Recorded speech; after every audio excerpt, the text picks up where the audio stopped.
mungkin dianggap klise tetapi sebenarnya maknanya ke sana ya biar di kita sana sudah bisa melakukan itu bisa terus mati lah. jadi Yang misalnya tidak hanya bicara jumlah mahasiswa. jadi kan tidak kita belum menangkap Peranata ada dua aras gitu ya, ada dua aras. Yang pertama untuk aras ilmiah. Untuk aras ilmiah itu dikembangkan dan disebarluaskan melalui publikasi yang disebut dengan misalnya jurnal-jurnal ilmiah gitu. Lalu yang membaca, yang mengkonsumsi kalangan tertentu, kalangan akademis, hasil karya penelitian dosen Unika bisa dibaca oleh akademisi dari semua tempat. Itu aras pertama. Tetapi kalau hanya pada aras itu, maka universitas lalu disebut Menara Gading itu loh, neng awang-awang, wong Meranggen, wong Jatirejo, wong Semarang, wong mana-mana dapat apa dari situ. Maka aras keduanya adalah harus diabdikan ilmu itu kepada masyarakat secara langsung dalam bentuk pengabdian masyarakat. Nah, karena pertimbangan itu, maka dalam kepemimpinan saya di Universitas Pranata itu saya punya wakil rektor khusus untuk itu. Namanya wakil rektor IRP, Inovasi Riset dan Publikasi, Pak Setiawan Aji. Bisa tapi pinter iki. Ketok to potongane pinter to. Lulusan Australia dengan status cum laude. Nah, itu yang bertanggung jawab risetnya Unika harus diarahkan pada dua aras itu. Jadi publikasi ilmiah ya terpenuhi, tapi pengabdian masyarakat juga terpenuhi. Lalu dalam pelaksanaannya program atau kebijakan itu dijalankan oleh LPPM, Lembaga Penelitian dan Pengabdian Masyarakat, yang diketuai oleh Ibu Trihoni Nalesti Dewi, doktor Fakultas Hukum, Ilmu Hukum dari lulusan S1, S2 setia sekali Gajah Mada. Yang tahun depan nanti teman-teman akan diundang lagi untuk pengukuhan guru besarnya. Ini aku ngomong masih ini sesuk prof aku. Sedang dalam persiapan, syarat-syarat sudah terpenuhi dan sebagainya. Nah, maka riset perlu ditata, lalu pengabdian perlu ditata. Nah, festival penelitian dan pengabdian masyarakat ini sebagai sebuah titik awal untuk mengajak para dosen di Unika, yuk kita bikin penelitian tapi juga pengabdian masyarakat yang bisa publikasi ilmiah tapi juga bermanfaat untuk masyarakat.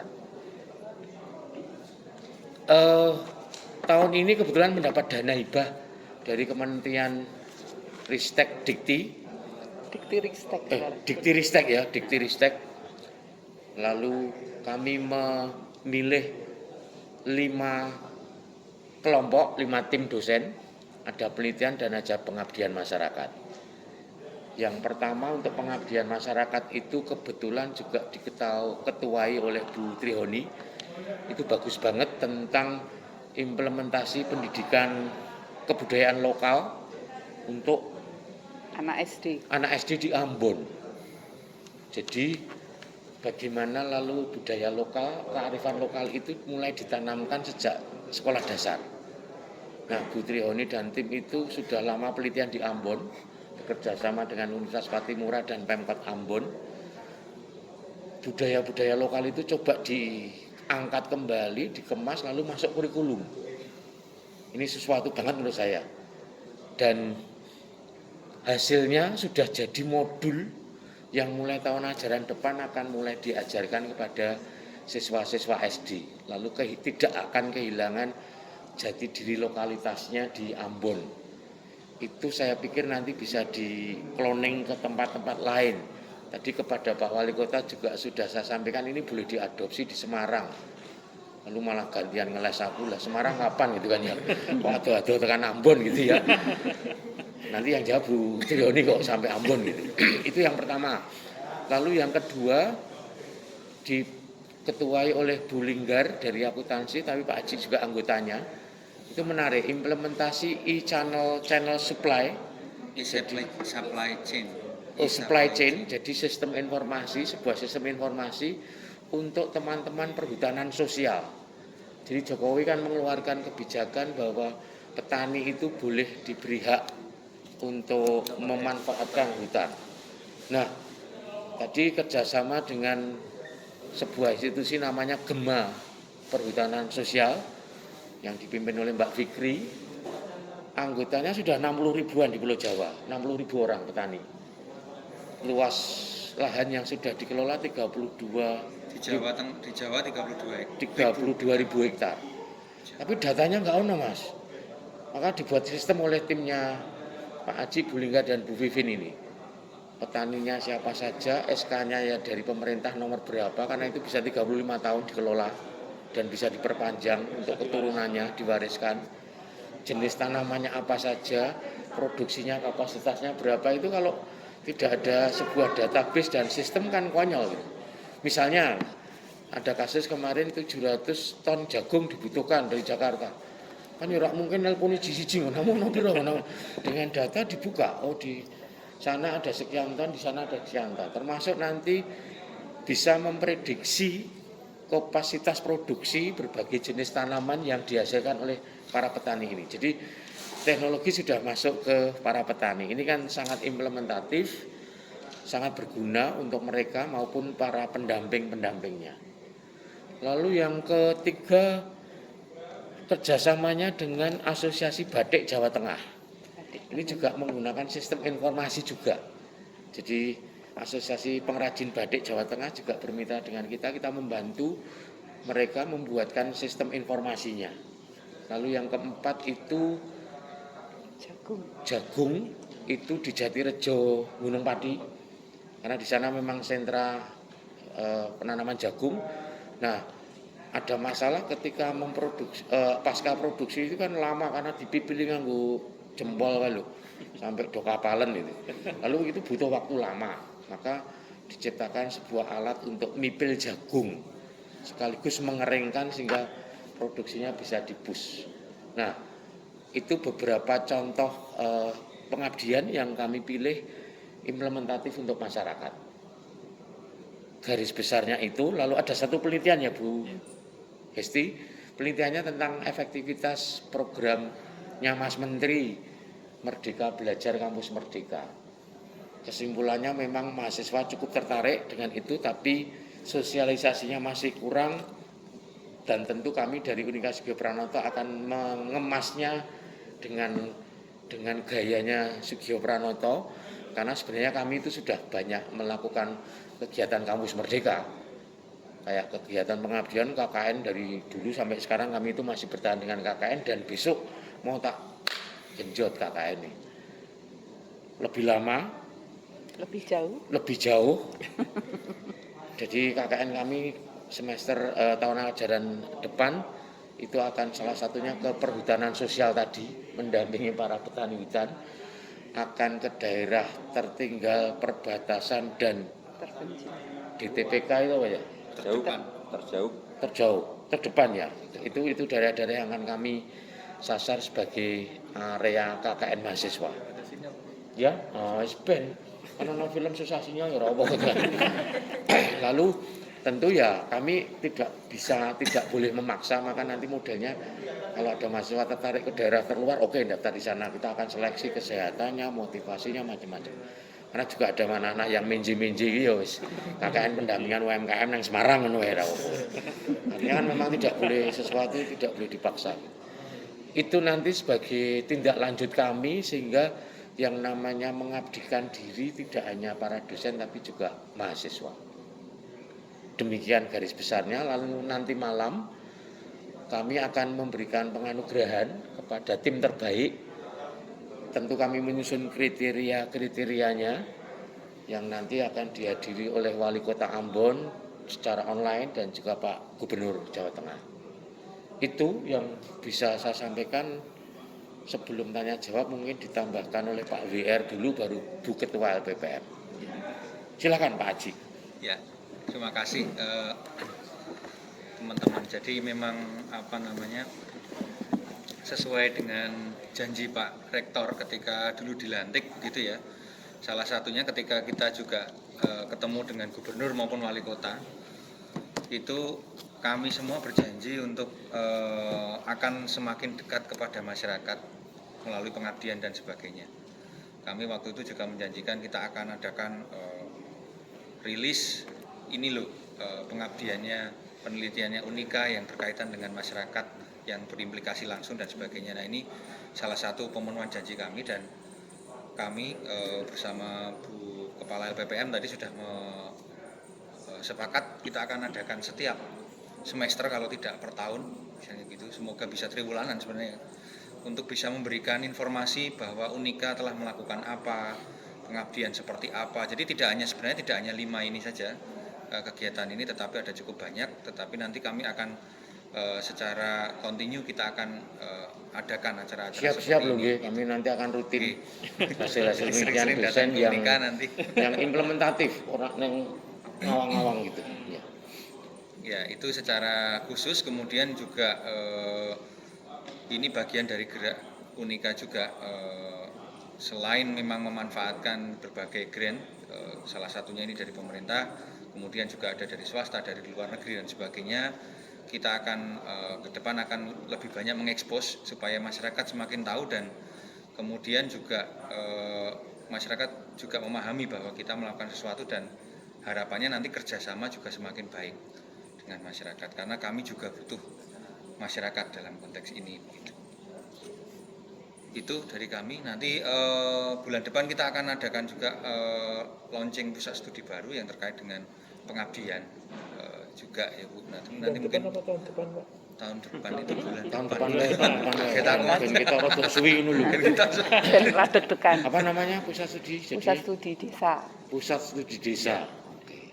Jadi mungkin dilatar belakangi oleh para pimpinan universitas yang desa, mungkin lalu pusat studi desa gitu.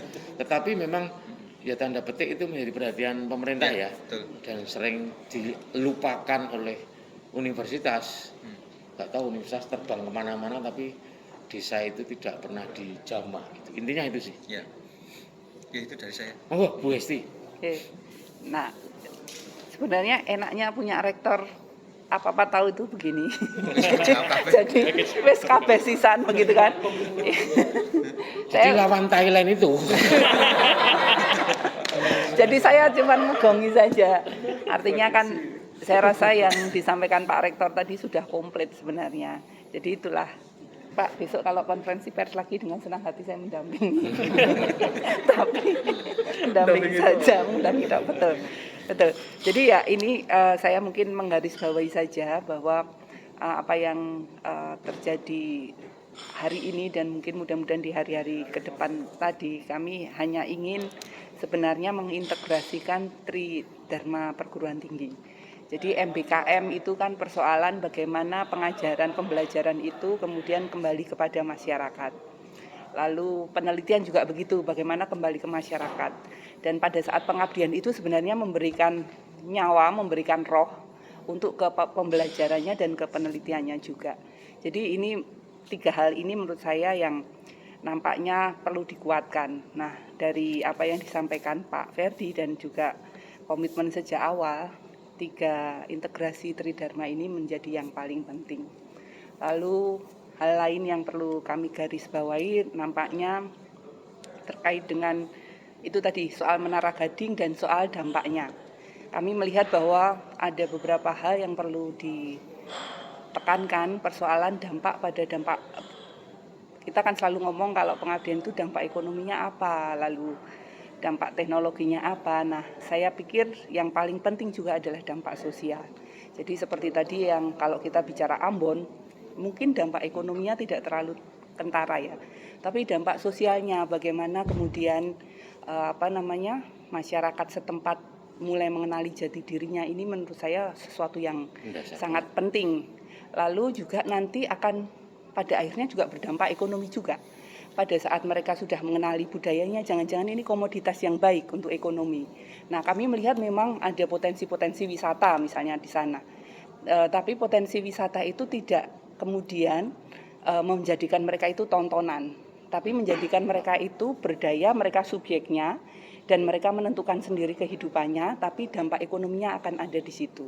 Jadi ini rupanya yang harus kita gali terus-menerus, bahwa pada saat kita melakukan penelitian dan pengabdian dan pembelajaran juga, mereka yang bermitra dengan kita atau mahasiswa yang bersama-sama dengan kita itu bukan objek, tapi mereka adalah subjek.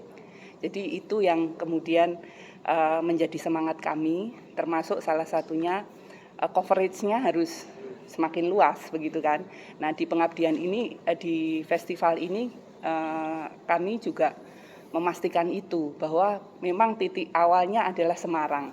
Maka kami tidak meninggalkan Semarang, ada pengabdian yang di Semarang. Namun kemudian kami juga berpikir, oh ini perlu mengembang Jawa Tengah begitu kan. Lalu juga jangan-jangan karena dari hasil penelitian kami di daerah ternyata saudara-saudara yang di tempat yang jauh misalnya kayak di Ambon, mungkin di daerah-daerah FDTPK, mereka ini membutuhkan sentuhan. Nah, kenapa Unika kalau mampu sampai ke sana kita nggak memberi sentuhan ke sana? Jadi itu yang mendasari kami juga berpikir bahwa Unika harus terbang jauh lagi begitu. Jadi itu saya rasa yang bisa ditambahkan dalam keterangan yang tadi sudah diberikan oleh Pak Rektor. Oke. Udah pantas tahu Profesor. Monggo kita boleh diskusi. Oke, silakan. Ya. Pak. Kebanyakan kampus Musonifin. Oh, yes. Anak murid Kajishab. Kajishab ya. Jadi kebanyakan kampus itu baik swasta ataupun negeri itu kan ketika menerima sebuah program terutama dari dana hibah untuk penelitian dan pengabdian itu kan lebih banyak kejar target. Iya. Yang kemudian hasil dari penelitian dan pengabdiannya mungkin implementatif, tapi tidak berkelanjutan. Yes. Jadi implementatif tidak berkelanjutan itu jadi masalah. Jadi kayak KKN itu, warga desa ketika didatangi KKN atau program jenisnya itu mereka senang. Ya. Ketika KKN selesai, Sudah selesai. Ya. itu kan ya. Ya. Itu pertama. Kedua terkait dengan hasil penelitian begini ya. Jadi di level baik di level masyarakat ataupun di level industri itu jarang sekali menggunakan hasil penelitian atau hasil pengabdian pengembangan yang dilakukan oleh universitas. Yes. Bahkan kebanyakan di level industri itu adopsi teknologi penelitian risetnya itu dari asing begitu. Ya. Jarang yang datang dari kampus-kampus dalam negeri. Ya. Bahkan di level masyarakat sekalipun begitu ya. Jarang memakai hasil-hasil penelitian dan pengabdian dari kampus. Unika punya inovasi apa begitu agar kemudian tidak hanya sekedar implementatif tapi berkelanjutan dan dikonsumsi seumur hidup. Jadi bukan konsumsi harian masyarakat dan industri. Terima kasih. Oke. Pertanyaannya buat banget. Oh, enggak. Sing ngalang ngono sing jawab sapa? Calon profesor ya. Nah, monggo Bu. Karena KKN juga di bawah koordinasi LPPM. Ya. Kalau kami sih berpikirnya sementara sederhana dulu ya. Kita akan bertarung, ibaratnya bertarung ya atau berjuang di kekuatan kita, misalnya seperti itu. Kalau memang kita bertarung atau berjuang di kekuatan kita, misalnya kami punya Pak Haji yang sangat hebat di big datanya misalnya. Itulah yang akan misalnya kita kembangkan, terutama akan menjadi senternya dari aktivitas itu meskipun nanti akan mengajak yang lain-lain, tetapi kekuatan inilah yang akan dikembangkan. Kita nggak mungkin main di semua lini kan. Menjamin implementasi yang berkelanjutan itu saya rasa perlu kekuatan. Nah, saya rasa kekuatan itulah yang mungkin akan menjadi modal-modal Unika selanjutnya yang itu akan menjamin keberlanjutannya. Saya rasa itu, dan itu sudah dibuktikan misalnya kayak Pak Haji ini ya, dia melakukan aktivitas-aktivitasnya itu dan terus-menerus begitu sampai akhirnya nyambung kemana-mana. Nyambung kemana-mana bukan hanya soal keberlanjutannya saja, tapi soal membuat semacam jejaringnya itu. Nah ini menurut saya yang kekuatan Unika ada di situ. Bu Hesti, contoh konkret sih Mas. Di Ambon sejak 2012 penelitiannya. Jadi kayak roadmap gitu loh. Jadi sejak 2012, 2013 terus temanya tidak jauh berbeda tentang kearifan lokal di negeri Ambon. Itu lalu hubungan timnya Bu Hesti ini dengan Pemkot sampai ke kepala Raja ya. Raja Lurah nang kene gitu. Itu sudah seperti saudara dan tadi kami sangat senang melihat mereka meskipun secara online seperti sudah keluarga. Itu caranya dengan roadmap, karena nggak bisa dong sporadis tahun ini temanya ini, besok tahun ngarep beda meneh, itu pasti tidak akan berkelanjutan. Lalu untuk KKN nanti Pak Rudi ini koordinator KKN-nya, jadi sudah langsung tak oratoran ya Pak ya, sudah menerima surat sakti saya. Jadi nanti modelnya tidak boleh apa itu hajar tinggal enggak. Di satu lokasi itu kalau sudah kita susun luarannya nanti sampai apa gitu. Kalau harus 8 tahun di satu tempat ya nggak apa-apa. Itu Mas, itu. Tapi yang kedua menarik, sudah tak diskusikan tadi dengan pemerhati DE gitu. Kenapa dosen-dosen susah sekali misalnya hasil karya penelitiannya itu diadopsi atau dipakai oleh industri gitu. Jujur kami bulan lalu ya Pak Haji ke sebuah perusahaan besar di Indonesia ngobrol-ngobrol membuka ruang kemungkinan itu. Mereka itu mintanya simpel, mengakui kehebatan universitas, yang jalurnya cepat. Mintanya cepat, proposal 2 hari ya oke, 3 hari ya, karena industri kan bicara kecepatan toh. Dia kalah duluan diambil pesaingan gitu mikirnya. Nah lalu di internal kami yang namanya dosen di Indonesia itu luar biasa ngerinya gitu. Ngajar akeh, bimbing akeh, tugas administrasi akeh. Lalu kenapa lalu ada WR Inovasi Riset dan Publikasi itu kira-kira saya itu mau merintis itu Mas. Jadi ada pusat apa namanya hak haki, kemudian hak paten sampai hak komersialisasi. Nah kalau sudah dimanfaatkan oleh industri ini yang ke komersialisasi itu. Bahkan kemarin itu buku ya yang fee untuk pengarang itu aku sebagai rektor universitas ngalah 30% doang, yang 70% untuk timnya.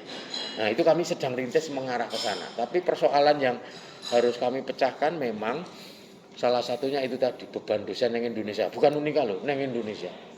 Tugas administratif, tugas ngajar, tugas bimbing, jungkir balik. Beda dengan beberapa universitas di beberapa negara itu kan ada dosen yang memang sangat fokus di situ, tidak terbebani ngajar berapa mata kuliah. 12 apa? 12 mata kuliah modar to wis. Ngono sesuk penelitian nang Ambon.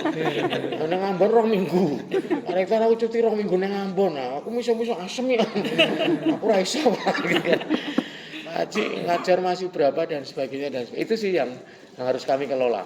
Tapi rintisan itu sudah saya gariskan dalam kebijakan dengan mengangkat WR yang mungkin di tempat lain belum ada namanya itu ya, inovasi riset dan publikasi.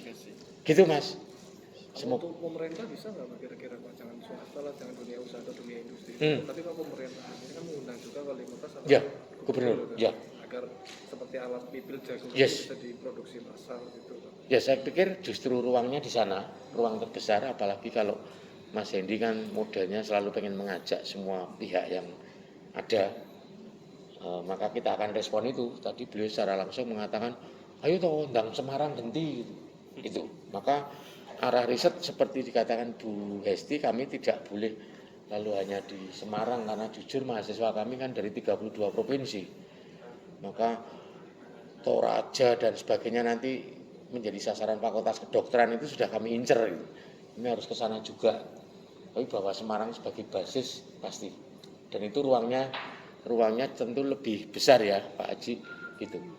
Karena kalau industri memang jujur beberapa perusahaan yang kemarin kita kunjungi itu mereka pengen mesinnya kan impor.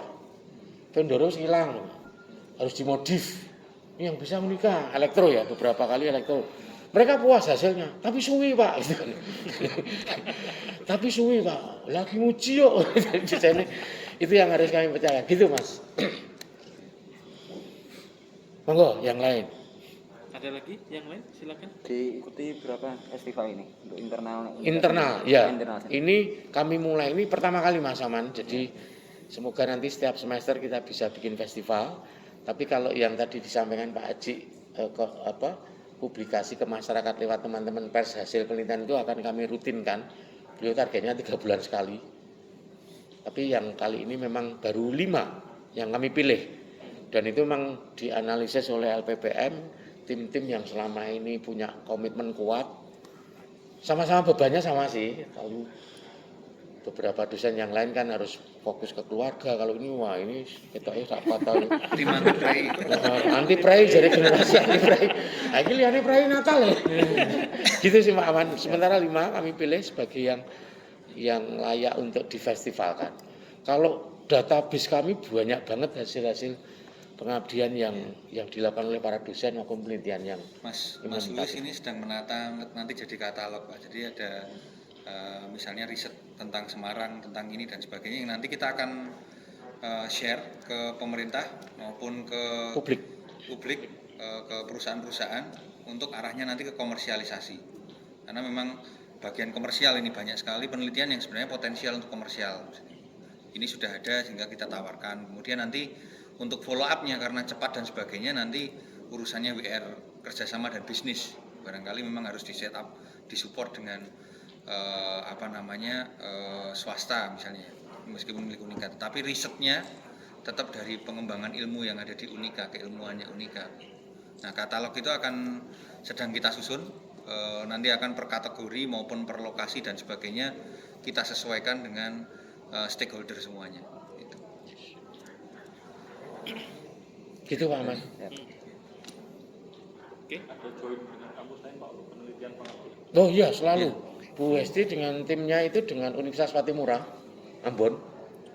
Lalu tentu beberapa kelompok juga akan menggandeng universitas lain. Kami punya jaringan penelitian aptik itu Asosiasi Perguruan Tinggi Katolik Indonesia memang. Ya karena kan sama-sama ndungone padha ngono kan ya. Jadi luwih gampang itu kan ya.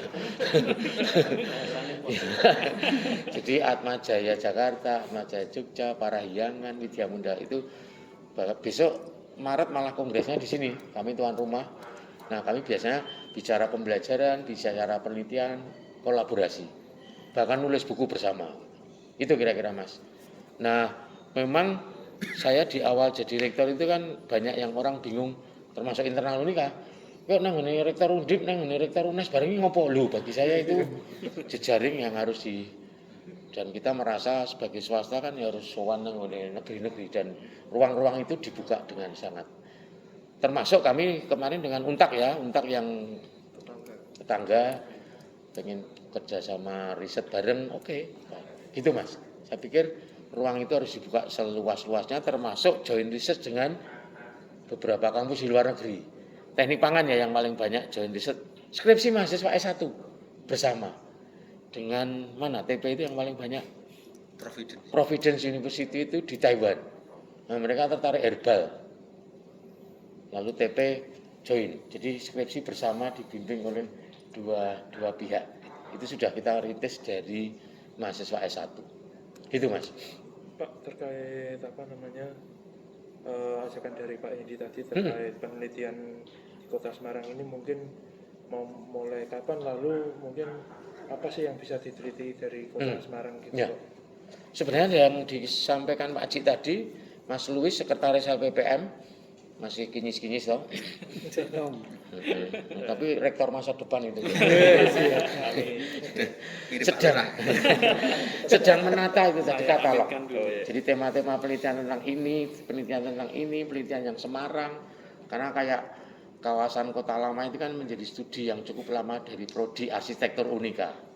Contohnya seperti itu. Lalu Pak FL Budi Bu Linda yang perahu itu yang di Waduk ya, Tenaga Surya Waduk Jati Barang itu sudah kami tata sehingga kemudian nanti diidentifikasi ini potensi maju terus lanjutkan ini dan seterusnya gitu. Cukup banyak Pak kalau di Semarang sudah cukup banyak sih, hanya selama ini memang belum tadi dikategorikan lalu belum diidentifikasi plus kurang tak enak gitu kan ya. Kurang eksekusi ya Pak?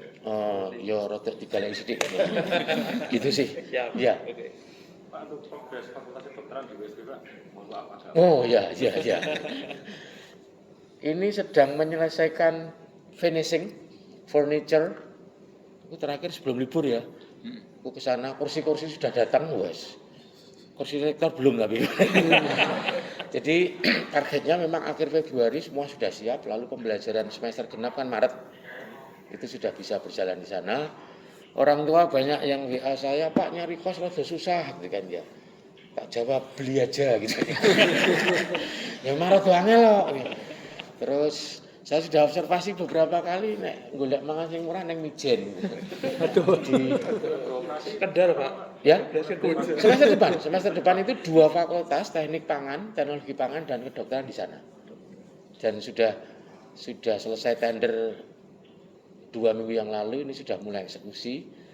Karena gedung sudah siap, hanya memang furniture macam-macam kan belum. Baru beberapa model yang kemarin dibuat untuk model kelas, model ruang kantor. Lalu memang di sana yang khas banyak sitting group seperti ini. Jadi di apa ya? Space antar ruang itu mesti ada tempat ngobrol, nongkrong mahasiswa tapi dibuat kekinian. Kayak kafe kayak lu. Wah berat. Saya Ambil bola-bola gitu Pak. berat, saya tidak punya ruang di sana. Bulan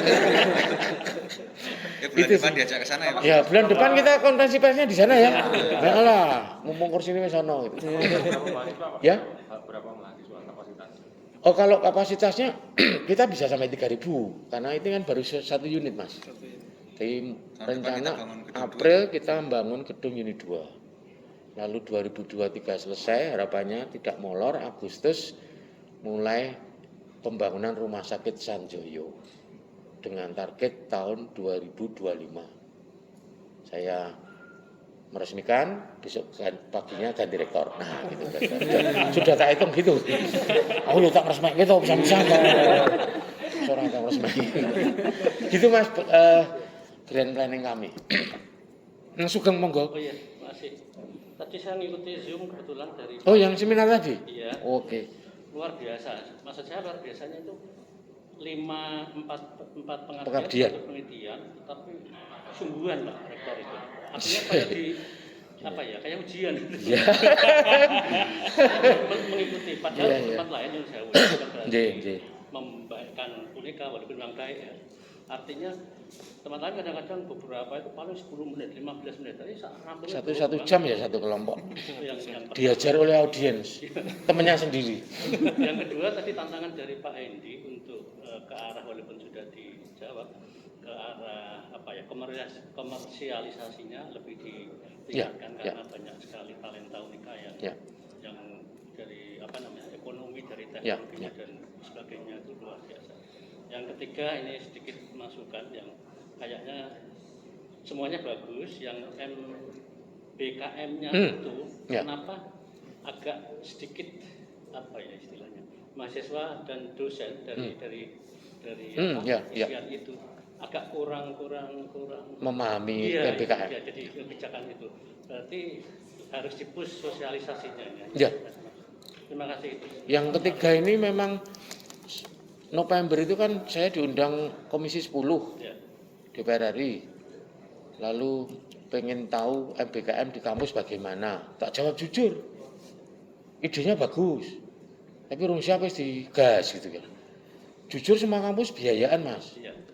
Mahasiswa datang tiba, Pak aku udah magang loh, diakui 10 SKS. SKS yang buahmu gitu kan ya. Sehingga waktu itu saya jadi rektor lalu tak minta berhenti dulu. Kita tata dulu. Nah, ternyata kok didengerin serius oleh Komisi 10, maka langsung kayaknya ke kementerian diminta cek dulu. Nah, data itu mengatakan hal yang sesungguhnya. Dosen dan mahasiswa sama-sama belum menguasai betul apa itu MBKM. Bahwa kami tadi kalau lihat slide-nya, sebelum ada kebijakan kami itu sudah menjalankan banyak hal gitu loh.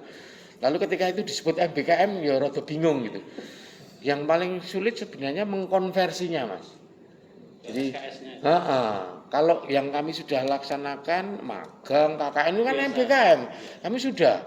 Maka keputusan kebijakan kami itu adalah kuat di dalam, lentur di luar. Artinya lentur itu oke, kami mengikuti kebijakan Mas Menteri. Tapi kuat itu kami punya prinsip-prinsip yang tanda petik. Sorry, waktu dengan Komisi 10 saya bilang, ini programnya Merdeka Belajar, tapi kami kok nggak diberi kemerdekaan. Gitu sih. Artinya lalu sudah ketemu konsepnya adalah Merdeka Belajar diambil oleh mahasiswa Unika selama kompetensi yang ada di dalam belum tercukupi. Gitu. Karena kalau itu dilakukan belong-belongan ngeri Mas. Berapa SKS ya? 40 Mas, 20 dicolno per Mas. semester. 3 semester ya? Ya, saya tidak mengatakan itu jelek loh. Magang di perusahaan, apakah setiap perusahaan sudah punya komitmen untuk mendampingi? Kayak kon fotokopi, Pegawai teh. kan gawe teh. Kejadian ya. Ya kejadian, dia kan magang itu kan gitu toh. Iya. Di instansi pemerintah. Tiba-tiba 10 SKS kan. Itu yang bermasalah sama kementerian berarti Pak. Dikiranya universitas itu menghalang-halangi anak itu untuk mendapatkan SKS itu. Bisa jadi dipersepsikan seperti itu, tapi faktanya memang itu sudah pernah tak tulis sih, bahwa catatan kritisnya itu satu, kita harus memastikan partner itu yang untuk magang mahasiswa misalnya harus betul-betul punya spirit yang sama. Memang salah satu perusahaan yang saya kunjungi oke, tapi kan tidak semua. Dan mereka pakai seleksi ketat banget ya. Tadi kan datanya ada 962 pelamar dari mahasiswa Unika, hanya berapa yang diterima gitu. Lalu kalau yang lain semaunya, ya contoh, ada cerita magang di kejaksaan. Sudah 6 bulan, mau boleh tugasmu nyatati jumlah pengunjung narapidana. Wah, kompetensinya apa coba kan gitu. Itu. Kemudian kampus mengajar ya. Oke, kampus mengajar mungkin cocok untuk FKIP gitu. Tapi untuk kami ya ada manfaatnya, tapi tentu kompetensi utamanya kami tidak mau kehilangan. Itu sih. Tapi kalau berkolaborasi, belajar mengabdi, kami sudah melakukannya. Bahkan sejak mahasiswa baru itu, sejak dulu terkenal live in tau nikah mesti jebur ke sampai kelingan ora kasus mulai live in rame bis blong tahun 2012 itu sampai akhir KKN pun kami sudah melakukan. Itu sih Mas. Jadi tadi potret nyata sih. Dan mungkin kampus lain yo podo-podo gelagepan. Karena di tingkat universitas sampai ke prodi itu belum matang sosialisasinya. Panduan yang kami baca yo umum banget gitu. Itu sih di Tembalang juga ada yang kedodoran. Pasti sih, apalagi kalau dalam jumlah banyak terus tiba-tiba do teko, Pak aku magang, Pak aku terus minta diakui konversi.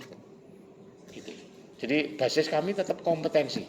Kami sudah bikin kurikulum untuk menghasilkan kompetensi ABCD. Kok isih kurang MBKM. Gitu. Monggo yang lain. Ada lagi mungkin? Atau sudah cukup? Cukup ya, matur suwun. Ya, mungkin ada penutupan dulu. Terima kasih teman-teman.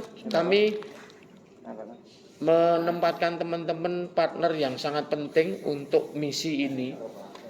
Karena kampus memang harus menghasilkan sesuatu yang bermanfaat untuk masyarakat. Terima kasih atas supportnya. Dan ini nanti memang tidak sekali ini.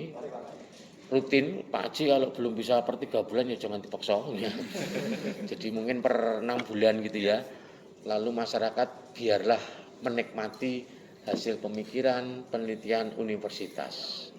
Sehingga kalau selama ini orang mengatakan universitas itu di Menara Gading, semoga mulai turun pelan-pelan dan kita membumi betul gitu. Jadi kehadiran universitas selalu sungguh bermakna bagi masyarakat.